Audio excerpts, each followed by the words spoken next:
Welcome to the Deep Dive. Ever find yourself wondering what really goes on behind those glossy headlines about tech giants and, soaring startups? Yeah, we always hear the success stories, right? The big launches, the IPOs. Exactly. But what about the other side? Hmm. The brutal, lonely, sometimes terrifying reality founders face when things are just falling apart. That's what we're diving into today. We're pulling back the curtain, like all the way back. And we're doing it with a book that's famous for being incredibly raw and honest about it. Ben Horowitz's The Hard Thing About Hard Things. Building a business when it's not obvious what to do. And this isn't your standard business school textbook, no neat theories here. Not at all. Think of it more like a survival manual, maybe, written by someone who's been deep in the trenches of Silicon Valley. Forged in the fire, absolutely. Ben Horowitz himself, his story is so key to this book. It really is. His background alone is pretty fascinating. Grew up in what he called middle-class Berkeley. Which sounds normal, but his description, it was anything but average, wasn't it? Right. He painted it as this wild mix. Hippies, crazy people, lower-class people working hard to move up, and upper-class people taking enough drugs to move down.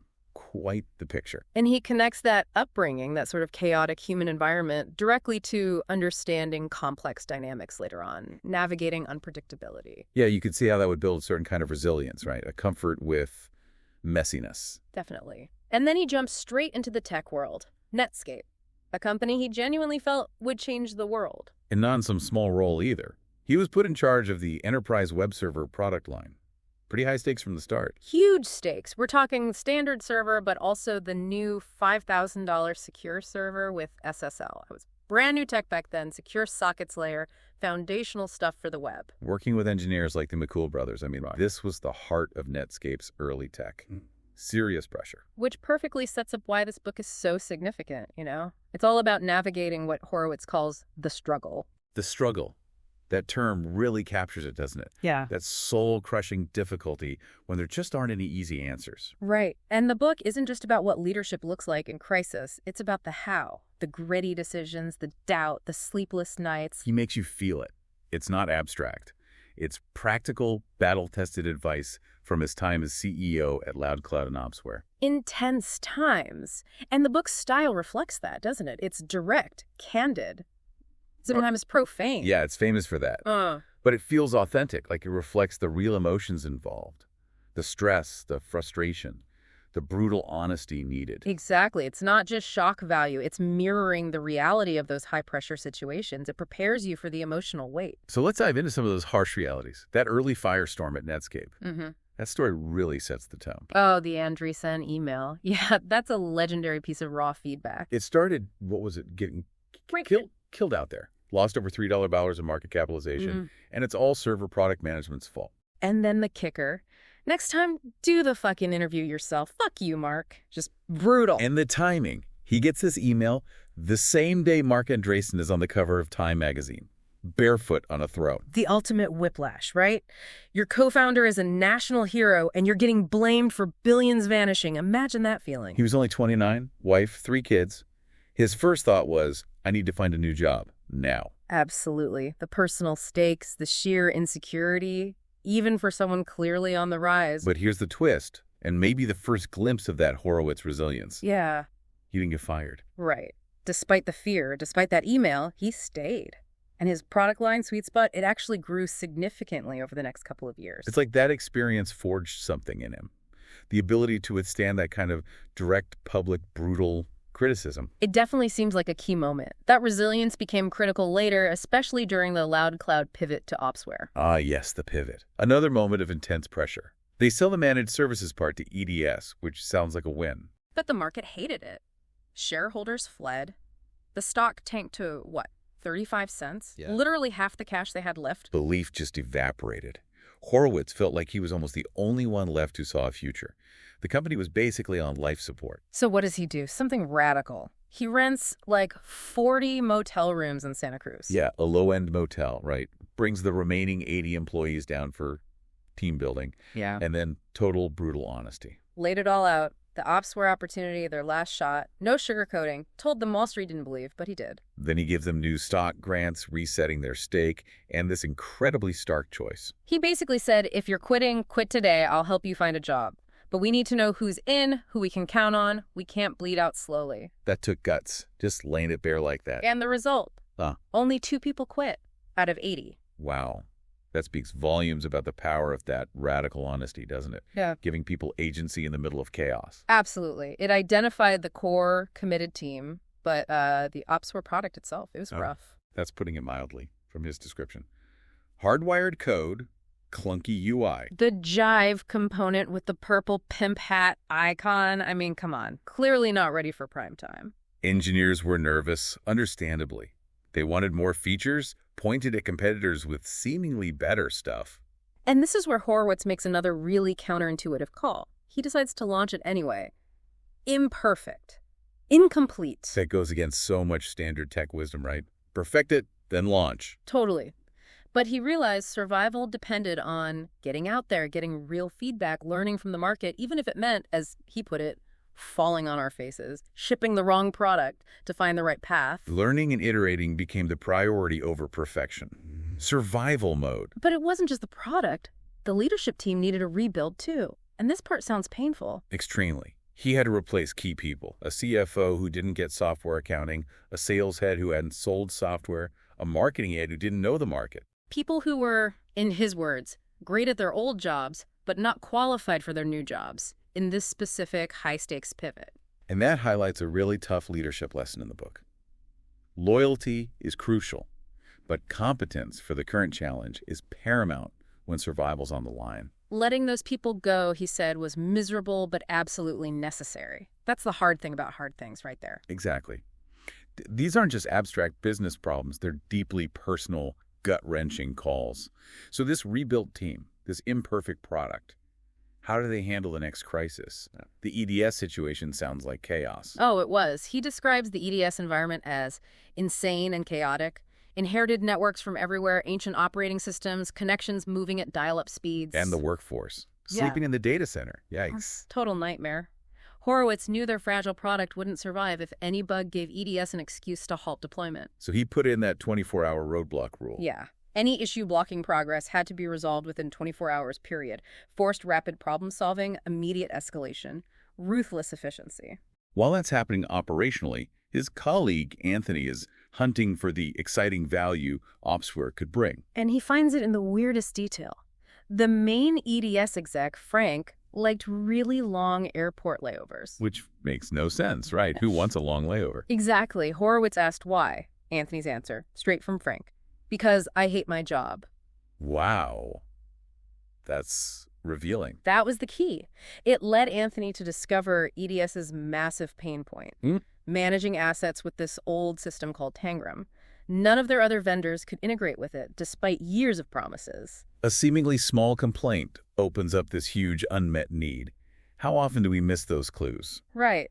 Opsware saw the gap, jumped in, and integrated Tangram in just 60 days. 60 days. After years of failure from others, that saved the account. Totally. Proved they were the best vendor, the ones who could actually solve the hard problems. And the Tangram acquisition itself, born from that crisis, turned out to be super profitable later. Amazing. Finding strategic value right in the middle of the fire. That really embodies his philosophy. Solving the frustrating, neglected problems often yields the biggest rewards. But of course, the struggle wasn't over. Never is, it seems. Enter Blade Logic. Yep.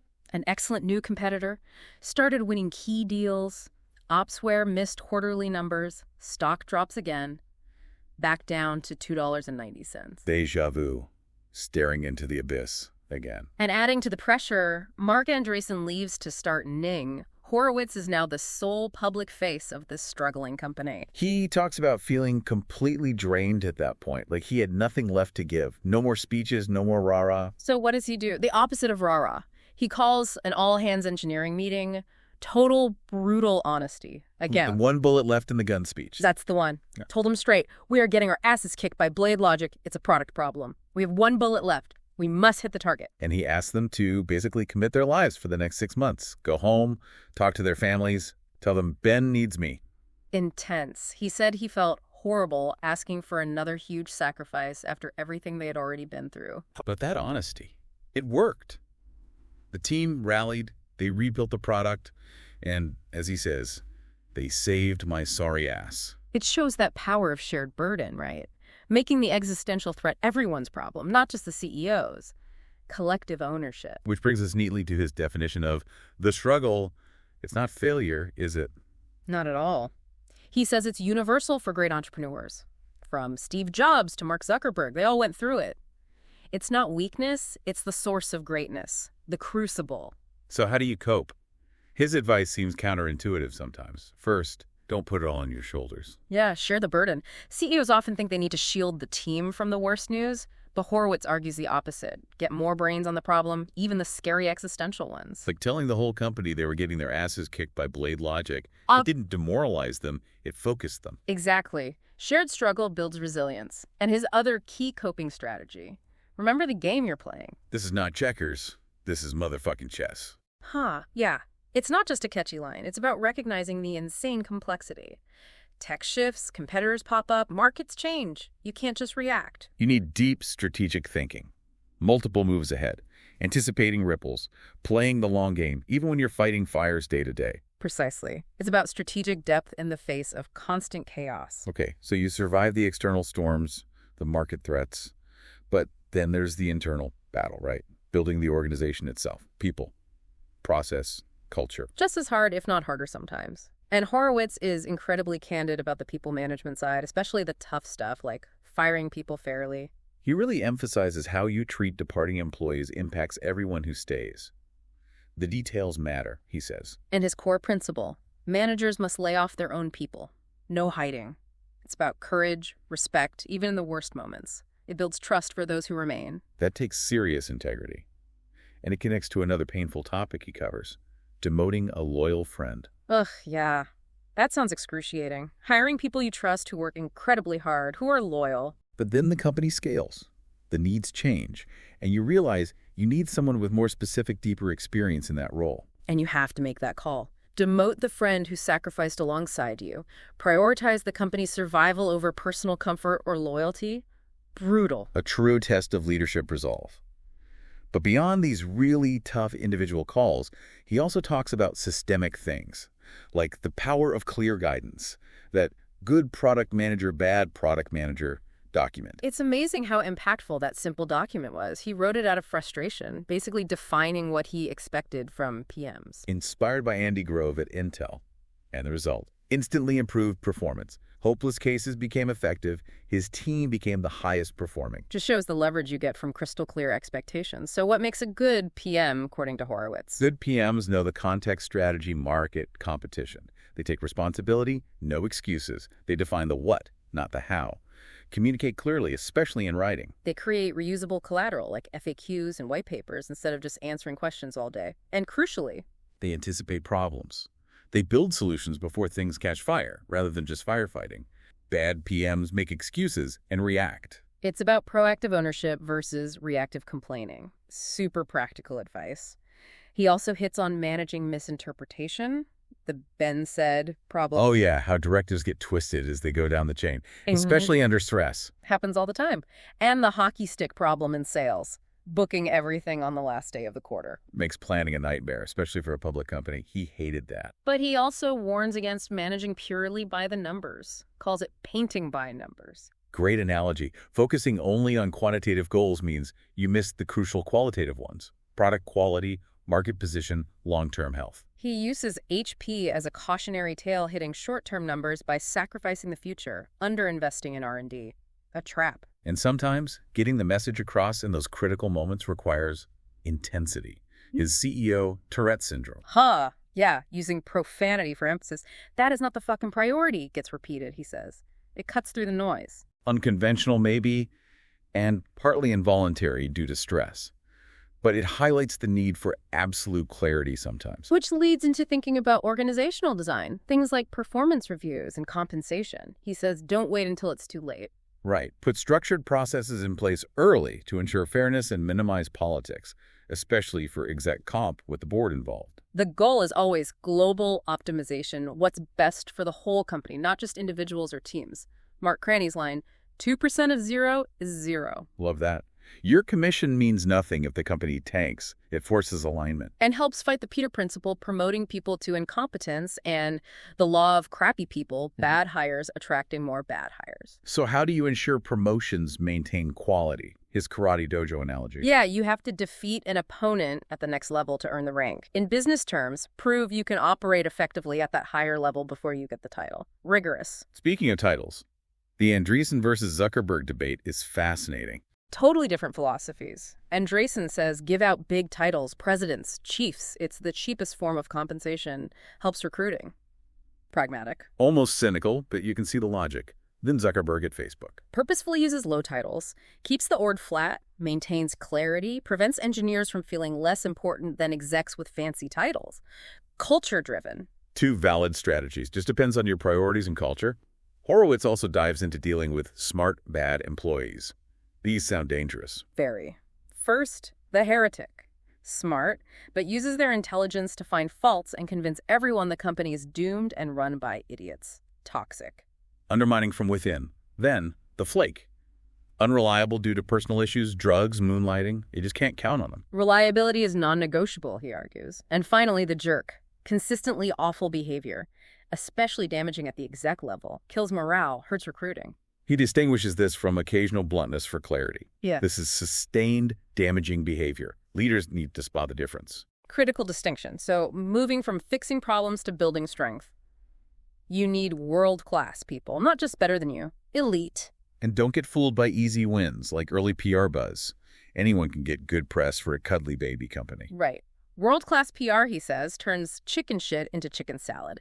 They handle crises, have deep relationships, real know-how. They're not just PR kids. So how do you calibrate your standards? How do you know what good looks like? His advice is simple. Interview people you admire. See what top talent looks like firsthand. And for execs, evaluate them rigorously. Functional expertise, operational skill, strategic contribution, and team effectiveness. Effectiveness, not just likability. Backdoor references, front door, testing those specific criteria. That's how you build a team that can handle the struggle.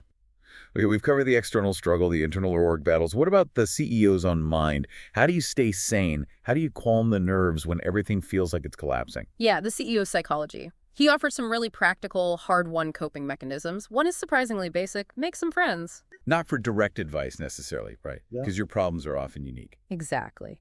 But talking to other CEOs or founders who faced similar levels of challenge, it's psychologically huge. It breaks the isolation. Knowing someone else has felt that same dread. Makes sense. The shared experience provides comfort. Another technique. Get it out of your head and onto paper. Writing down complex, awful situations for the board, for the team, it forces clarity. It helps organize the mental chaos. Externalizing the worry makes it feel more manageable, like you can grapple with it. Definitely. And he describes the agony of the Hamlet dilemma. That moment when you have a great acquisition offer security, but you also see this huge, potentially game-changing market opportunity. And the team, the board, they might be urging you to sell, but the founder sees the bigger picture. Oh, maybe. But you can't know. Hamlet, the CEO he describes, had sleepless nights because it was impossible to know the right path. No data could guarantee the outcome.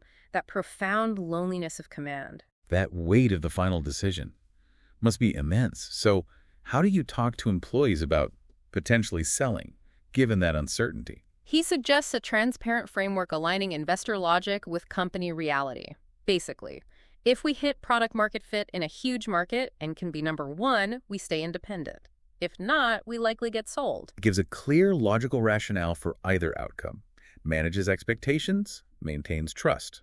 Smart. Very. So boiling it down, what are the core attributes of a CEO, according to Horowitz? 3 things. First, articulating the vision.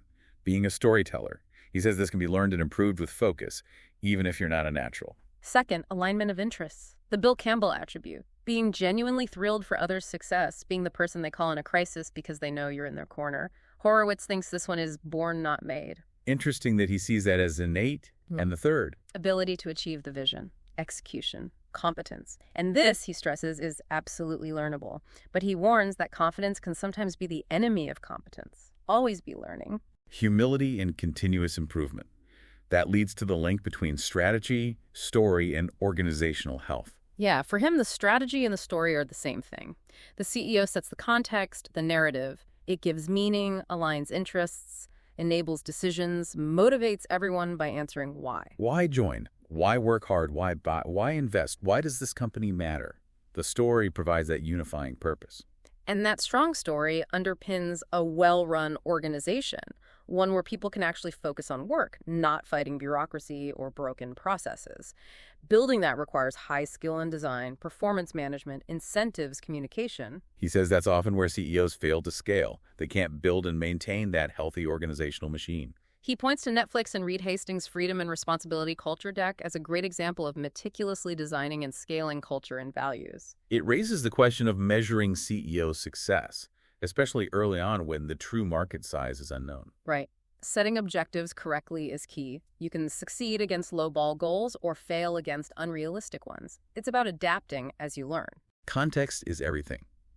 And finally, thinking about Horowitz's own journey after Opsware, the creation of Andreessen Horowitz, ASICS and Zaid. That came from his own experience, right? Wondering why founders didn't get more hands-on help building skills and connections during the struggle. Exactly.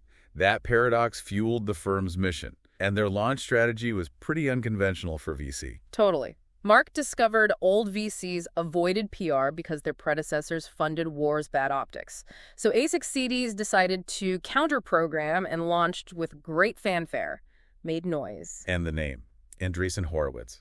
Mark was known, but maybe hard to spell, so they created the nickname. A16Z, A, 16 letters, Z. Inspired by programming shorthand like I-18N for internationalization. Brilliant branding. Memorable, differentiated, challenge the norms. Just shows innovation can happen anywhere, even in venture capital branding. One last critical piece from the book, giving feedback. Oh, yeah, crucial leadership skill. And he says forget formulas like the shit sandwich. Effective feedback needs to be authentic, tailored, and come from the right place. What are the keys? Be authentic. Genuinely want the person to succeed. Don't make it personal. Don't embarrass them publicly. Tailor it to their personality, not just yours. Be direct, but don't water it down, but don't use it to show superiority. It's a dialogue for improvement, not a judgment monologue. Exactly. It requires real skill and empathy. So, wrapping up, the hard thing about hard things isn't a simple how-to guide for success. It's much deeper than that. It's really an empathetic exploration of navigating the inevitable failures and crises, the power of radical honesty, the focus on people and culture, making those impossible, lonely decisions. It's a testament to resilience, isn't it? Framing the struggle, not as something to avoid, but as the very place where greatness is forged. Absolutely. And it highlights how vital mentors like Bill Campbell are people who champion you in success and stand by you in failure. True alignment. It really argues that leadership is defined by how you confront hardship, how you endure, and how you build an organization that can do the same, choosing truth over comfort. Over and over again. So in a world that loves celebrating the smooth narrative, the finished product, this book forces us to look at the mess, the fear, the struggle as essential parts of the journey.